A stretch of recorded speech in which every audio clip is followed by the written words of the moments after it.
Somebody prayed for me.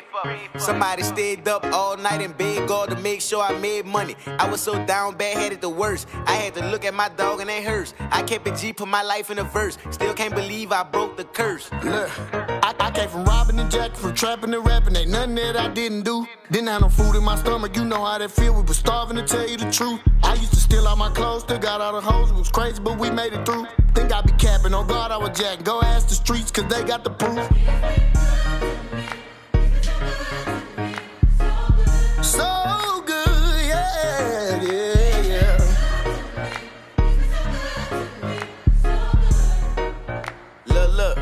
Look, I got some real ones living through me. Real ones love me, can't let you do me. We ain't been through nothing, can't say you knew me. I mean, you gonna make dumb mistakes out there. You know what I'm saying? You mean it ain't no guidebook. You know what I'm saying? To the street, just like parenting, there's no guidebook. You know, giving birth. You know what I mean? Raising a child. There's no guidebook to some of these things in life. Some of these things in life you have to learn on your own, and that goes, you know, in the streets too. You know what I'm saying? I don't care. You know, you was new at some point. You know what I'm saying? Like you had to learn in anything that you do. You know what I'm saying? And in the streets, you just have to learn fast. And with it being a fast-paced life and smoking weed, you know, just all like that, you make dumb mistakes. You make dumb decisions. You know what I'm saying? You got alcohol involved, you got weed involved. And this era that I'm talking about right here, I can't even, the cocaine is heavy, but like the young dudes like myself at the time ain't so much of using it. You know, I am.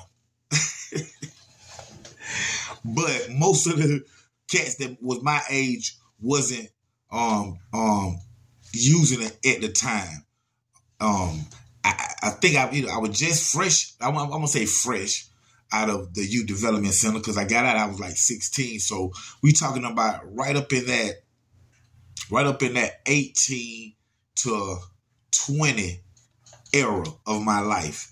And I remember that, you know, of course, the house, you know, I had got my mama's house busted. So once I got home, we was staying in New Jack, you know what I'm saying, which I told y'all once before, right across the street from the Hilltop at my cousin Charles' store, Askew Grocery. It was a duplex, you know what I'm saying?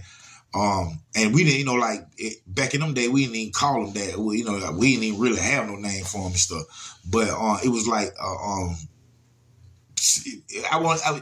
actually, it wasn't even a duplex. It was actually just like a building that was like a 2-story building, and it had 1, 2, 3, 4. So it only had 4 apartments in it, and it was like a little cheap. You can get in it real easy, whatever. Very drug infested, no different than the Hilltop, but more crackish.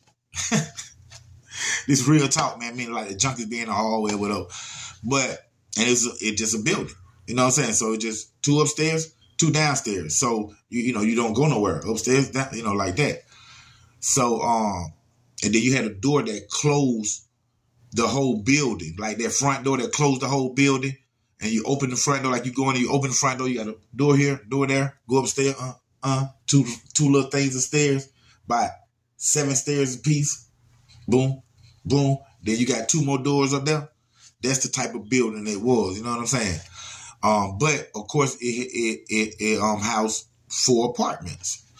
And that's where me and my mother and my brother Maine and my sister Sean stayed at. When I came home, they was already staying there. You know what I'm saying? And like I said, it was like a crack infested building. You know what I'm saying? It was way less than College Park projects themselves, and way less than the Hilltop where we stayed at, which was better than College Park projects. You know what I'm saying? So, I remember, you know, and this was one of the, you know, mistakes I made, how I slipped with the cops, you know what I'm saying? And got myself in a jam. And this is, at this time right here, it was new cops had came up on the force.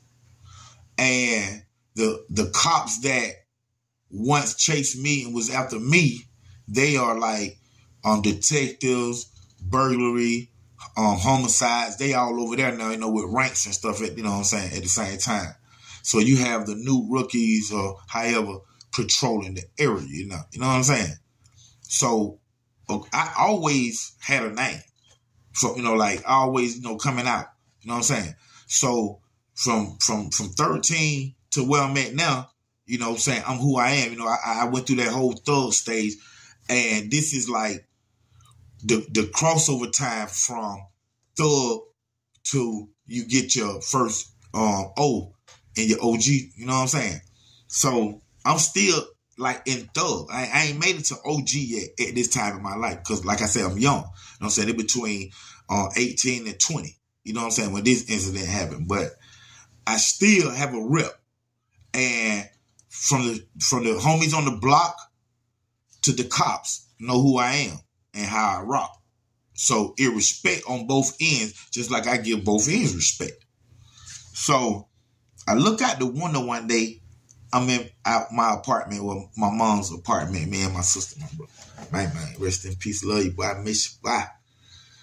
And I'm in the apartment one day, and I just so happened to look out the window. Now, at this time, my little brother, Man is alive. You know, of course, you know, like I said, I'm younger and stuff.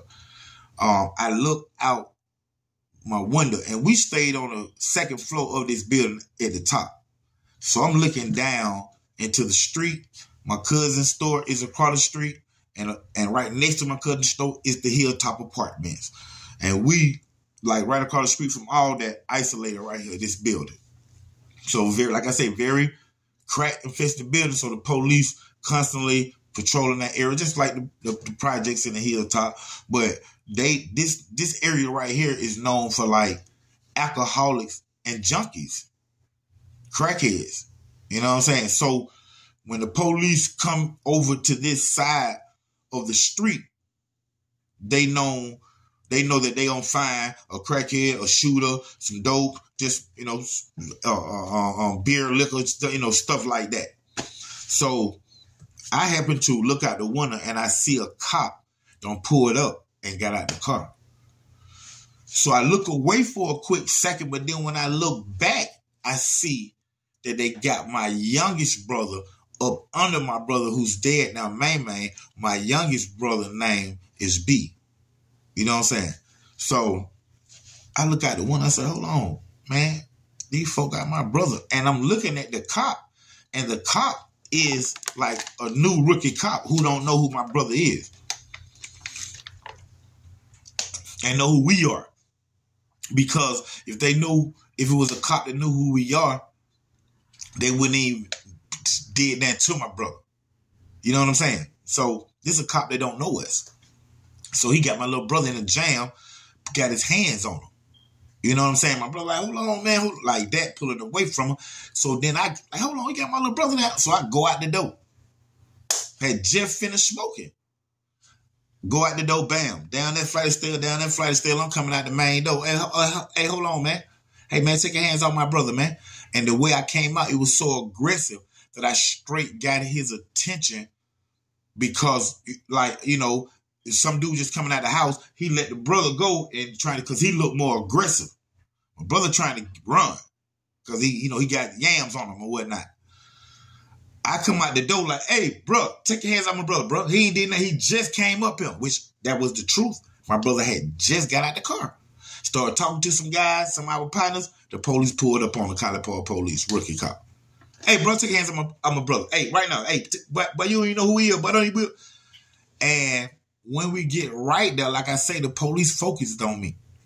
And once we got right there, he was like, who you? I'm like, man, I'm Don Trees. No, man, that's my little brother. And the police, as we look at eye contact, I see when the police breaks eye contact with me and he's looking at something on my body. And I'm thinking that he's looking at my dress code or just however, just looking at me, you know. And I continue to talk like, man, yo, my brother jumping out the car. You ain't even finna just come out and jump down on him like that for not doing nothing. And, you know, I'm just going in like that.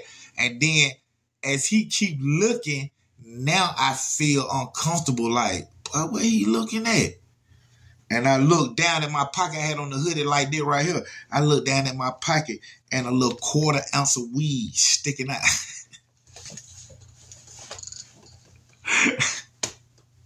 When I look down, he reaching for me. He reaching for me. Now I'm trying to get away like my brother. And as I'm, you know, pulling away, he put that foot, you know how they clip? He put that foot out there real quick because I was breaking his arm. You know what I'm saying? I was breaking that, but he put that foot out and clipped me. And that little first look, oh, Lord have mercy, my knee. But I hit the ground. You know, you skin yourself up a little bit from the concrete, and he was on my back. Got the weed, scrap my pocket, bam. I'm in handcuff, bam. My brother free. I'm on my way to College Park jail. And what's crazy is, what people that's not in my circle don't know. I get up there. Once I get up there, the captain of the uniform division, the captain at that time of the uniform, everybody in uniform, he the captain. When I get in there, they hear all over the radio anyway who they got. So I'm in there, bam, handcuff, boom. They take me out, handcuff me to the deck. Once I get in there, man, when I say every cop that I know as a preteen teenager, 13, 14, stealing them cars, selling dope, all that, before the robbery. See, by the time I got to that robbery, me in College Park, I ain't even in College Park. I ain't robbing nobody really in there. I'm outside doing all my things. But their whole childhood growing up, them same cops that when I'm in the stolen car and we crash and they lock me up, telling me, you keep stealing these cars down trees, you're going to end up in prison. You keep stealing these cars, you're going to kill somebody. You keep stealing these cars, you're going to kill yourself. You hear me? These cops, you keep stealing these cars, you're going to end up in prison. You keep stealing these cars, you're going to kill yourself. Keep stealing these cars, you're going to kill somebody. That's the same thing my mama was saying, and my uncle, and the school teacher, and my cousin, and see, I look at what's really real. I'm real, man, meaning like, I give y'all what it is. If y'all like the color of my skin, if y'all don't, if y'all hate the way I talk, or this, y'all don't like a robber, y'all like a drug dealer, just whatever. Me personally, I'm everything. A cheater, a great husband, fucked up dad, mean dad, wonderful father, robber, giver. We can go on for days, man. Let me tell you why. Because I'm human. Once I got to that police station, y'all, and the captain in uniform and all the police, when I was knee-high, all that, came in just to see me, man. This ain't no New Orleans Exposed. Ain't even out here, y'all.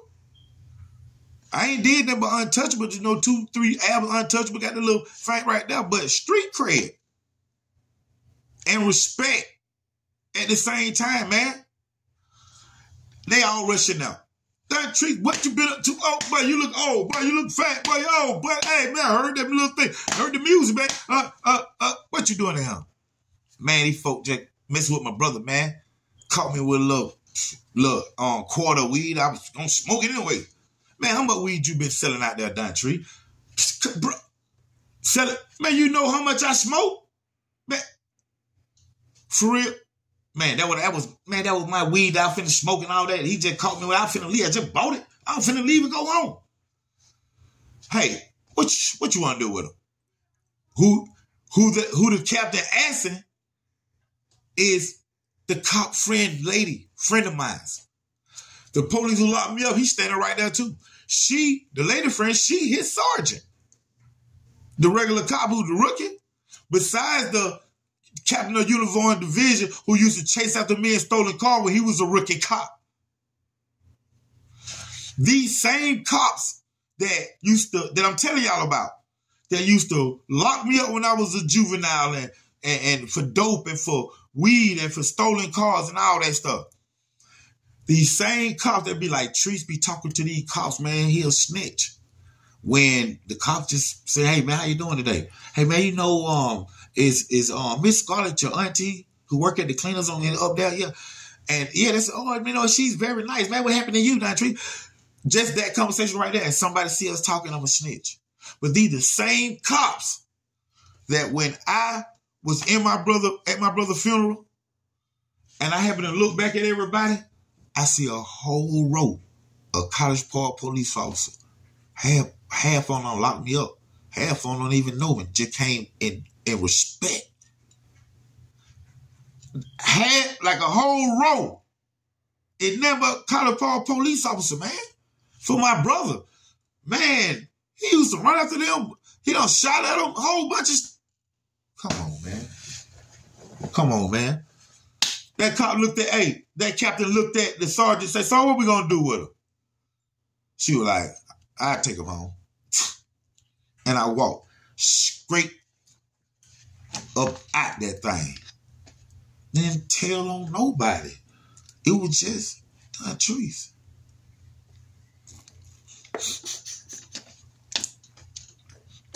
Hey, man, all of us are unique in your own little way. Find your gift, use it. One thing that you already have, because we trigger with it by Jehovah God, is the need to help and love. It's already in us. Hey, man, thank you for tuning in to another great episode of Underground Source TV, man, with your host, OG Black Butt 3700, film and TV producer, Treese Knox, man, right here, man. Big shots out to Bangladesh, big shots out to Video Wayne, man. Y'all check out the memberships. I keep telling y'all about the memberships. The memberships are going. You know what I'm saying? I get 100 members to sign up. I'm going to drop the first 10 unrated, never seen, behind the scenes stories that's so... They're going to just take you away from here. It's real talk, man. Y'all think all the rest of them hot? Hey, man, I got plenty of these things. It's my life, man. I live this life, man. Real talk, man. Right here, Underground Source TV, man. College Park, stand up. So good, yeah. So good, yeah. I remember them days trying to get paid. We was hungry than a bitch. Don't switch on your brothers, don't fuck with no others. Don't let another nigga diss. Ray got the 9, JC got the Drake. Neither one of them gon' miss. Don't play with my cheese, don't fuck with no rats. I'll turn you into Swiss. Don't beef for no nigga unless it's the money, but it's never about a bitch. I'm all in New York, I'm all at the game. I don't even watch the Knicks. I'm not for the games, can't fuck with my brain. I ain't nothing for the tricks. Cause you can get shot in this bitch. Somebody gon' drop in this bitch. Hey, I'm really just thanking the Lord for the power. Get your shit on these niggas for hours. What's kicking in those day-to-day touching powder. Fuck a rat, hope the Lord clear the cow. Away from the